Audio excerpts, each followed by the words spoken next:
Cənab Prezident, Salam aleyküm. Cənab Prezident, təşəkkür edirik vaxtınız üçün. Bu dəfəki Münxen Təhlükəsizlik Konfransında Azərbaycanın mesajı nə olacaq?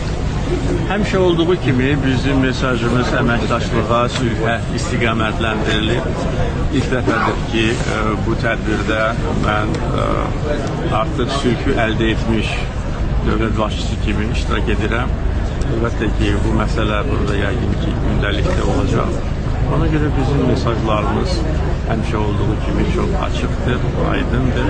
Əməkdaşlıq, sülh, tərəfdaşlıq, təbii ki, Azərbaycanın artan rolu, bizim imkanlarımız həm təhlükəsizlik sahəsində, eyni zamanda iqtisadi inkişaf, enerji təhlükəsizliyi, nəqliyyat, bağlantılar, süni intellekt, yəni bütün bu məsələlər bugün dünyanın əsas gündəliyini təşkil edir. Ona görə Azərbaycan da burada geridə qalmış.